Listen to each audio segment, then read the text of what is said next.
Hi everyone and welcome back to Googie's Kitchen, and if you are new here then hello and welcome. My name's Alexis and today I want to show you how to make my dad's lamb moussaka. Now the first time I remember my dad making this dish was when I was a teenager, and he always used to joke that you had to catch a moose before you could make this dish.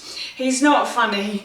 I love this dish. Apart from the joke, I do love this dish. It is so tasty and full of flavour. It's a slightly complicated dish to make, however. It does take a little bit of time, but I think the effort is worth the results in the end. And it's one of those dishes you can keep warm in the oven and just have later on. I'm actually making this for our lunch today, so I thought I'd show you how to make it. So here is how to make my dad's lamb moussaka. So I'm going to preheat my oven to 180 degrees. So I put a pan on a high heat on the hob, and I've poured boiling water in it, and I'm just waiting for this to start boiling, which it is now. So what I'm going to do is I'm going to add my 800 grams of peeled potatoes. So I peeled these earlier so I could just put them straight in. And yeah, I'm just going to boil them like this. And the reason I'm doing that is because I want to chop them up later. I didn't want to slice them and then they all fall apart in the water.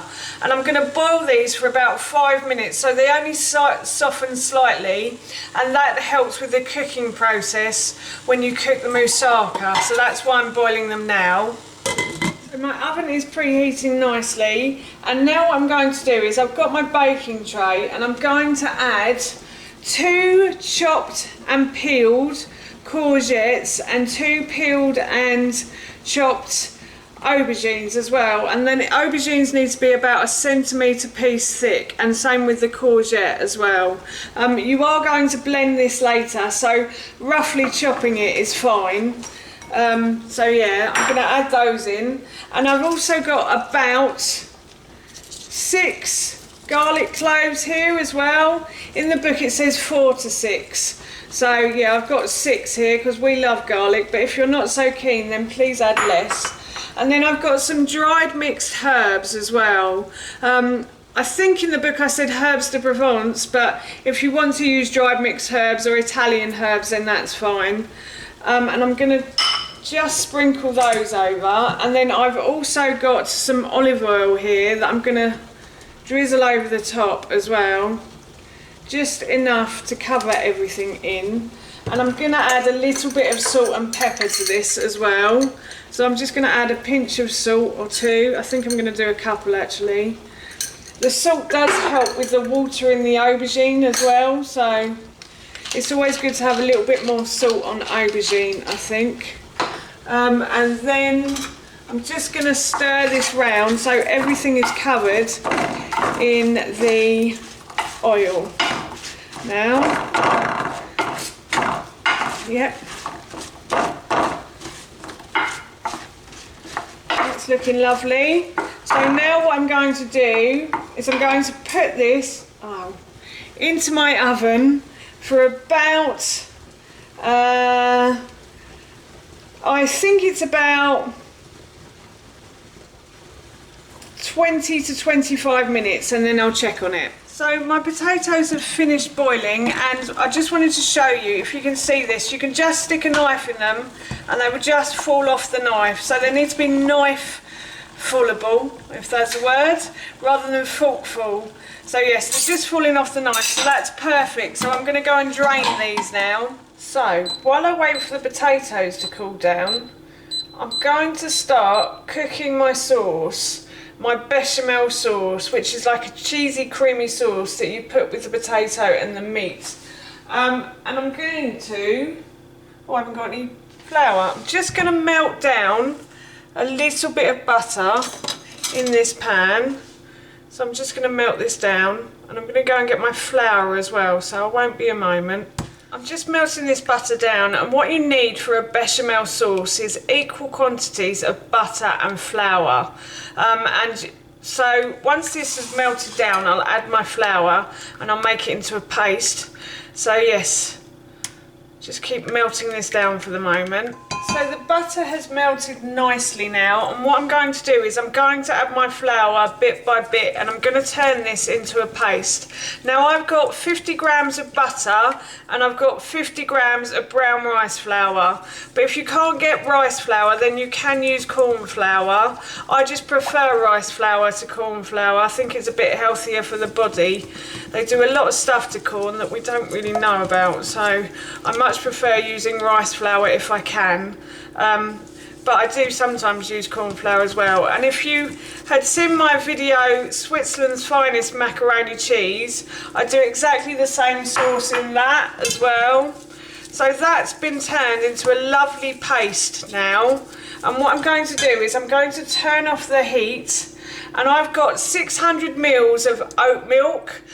You can use any type of milk you like. It's just I'm not so good on dairy. I'm okay on cheese and stuff, but milk I'm not so good on. So yeah,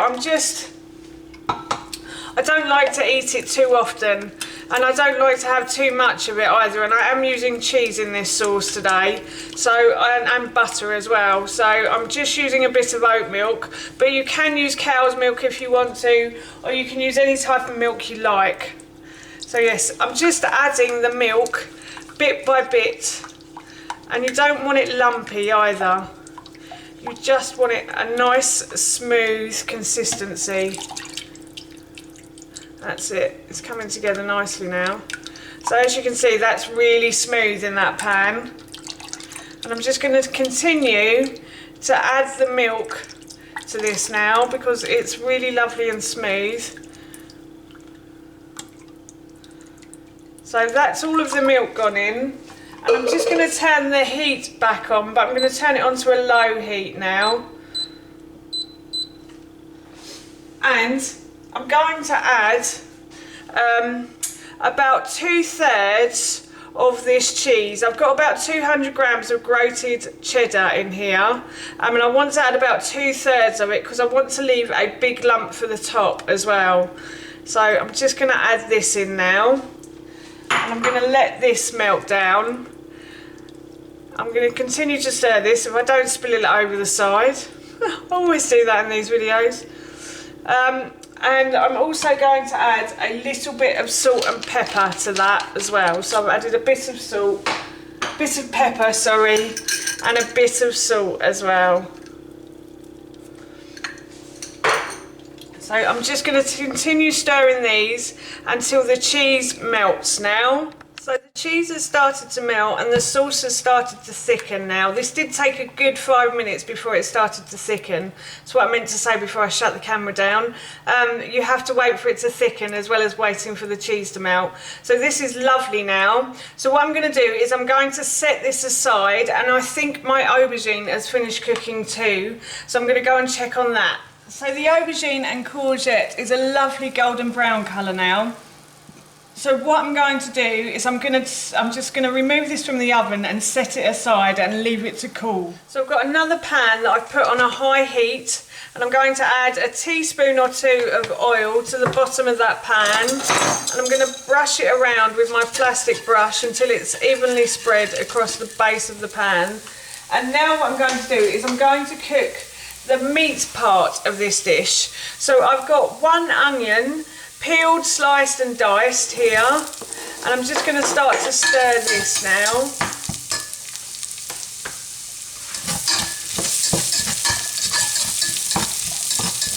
So I'm going to fry this as always until the onion becomes like clear, see-through, translucent, whatever you want to call it. Well, until basically the onion softens and it's just see-through. You can just sort of see through it. So my onions have started to soften and become clear and see-through. So now what I'm going to do, I'm just going to add the minced lamb in.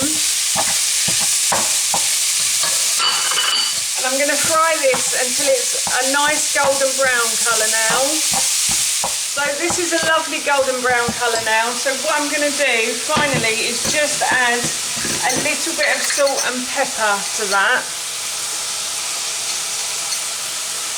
And then I'm going to go and blend my aubergine and courgette, and I'll put that in here, but I'll show you that in a moment. So I'm just going to turn the heat off now, and I'm just going to leave this to cool on the hob. So I left this on the hob just to cool down while I went and blended my aubergine and my courgette. I also added a little bit of lemon juice to this. This is only half the aubergine and courgette, so I've got another half to do. But the reason I blend it is simply because my husband and son are slightly fussy and they don't really like aubergine and courgette. So if I add it in here, hopefully they may not notice. So I'm just going to add it in, and then it becomes like a sauce. Normally with a moussaka, you would cut the aubergine and put it on top of the lamb and add the cheese on top. But as I said, because my husband and son are slightly fussy, I don't like to put whole chunks of aubergine in because otherwise they'll never eat it. So I just do this, and hopefully they'll think it's delicious and never notice it's in there. Shh. So all the components to the moussaka are done now, and what I'm going to do is I'm going to spoon in half of the meat sauce into the bottom of the baking tray that I used earlier to cook the aubergine. You can use a clean baking tray if you want to, but I just thought this saves on washing up basically, so I just thought I'd use this instead. And you just spread it across the base of the pan. This is quite a big pan actually, so if you wanted to use something smaller then please do, but this is the best I have, so I'm just going to continue to use this one. And then I've sliced the potato that I cooked earlier, so I've tried to do it in very thin slices, and I'm just going to put a layer of potato on the top of the meat sauce now. So I'm just going to continue to do this. So I've layered the meat now with the potato, and what I'm going to do is I'm going to pour half of the cheese sauce on top of the potatoes and try to spread it as evenly as I can across the potatoes. This recipe is great because you could make it and freeze it if you wanted to, and then you can cook it later on, or you can put it in the oven, cook it and just keep it warm. So it's a great dish for if you're, and it's also a great dish if you're having a lot of people for dinner as well, because you can make a big batch of this and then they can just serve themselves to it as well. So that's what I love about this dish. And I think my dad just loved the joke, to be honest. And as I said, this recipe is in my cookbook, Gifts from Grandpa, which does have 56 family recipes in it. It has starters and soups, and it has mains, it has fish dishes, has roast dinners, cakes and biscuits, desserts, you name it, hopefully it's in there. So yeah, so please go check it out. And now I'm just going to layer this again, so I'm going to put another layer of potato on this meat part here. So that's the cheese on top, and I'm going to put this into the oven now for about 35 to 40 minutes. So the cheese will be lovely and golden brown on top, and hopefully the potatoes will be really nice and softly cooked as well. So that's how you make my dad's homemade moussaka, and I'm going to be serving this afternoon with some boiled broccoli. So I'm really looking forward to my dinner today. It smells delicious, and as I said, this recipe is in my cookbook Gifts from Grandpa, which is available to buy on Amazon, and I will link it in the description box below for you, and I'll also link the blog in the description box below too. So that's it from me. Thank you so much for watching. Please feel free to give me a big thumbs up if you enjoyed this video, and please feel free to leave any comments below, and please don't forget to hit that subscribe button.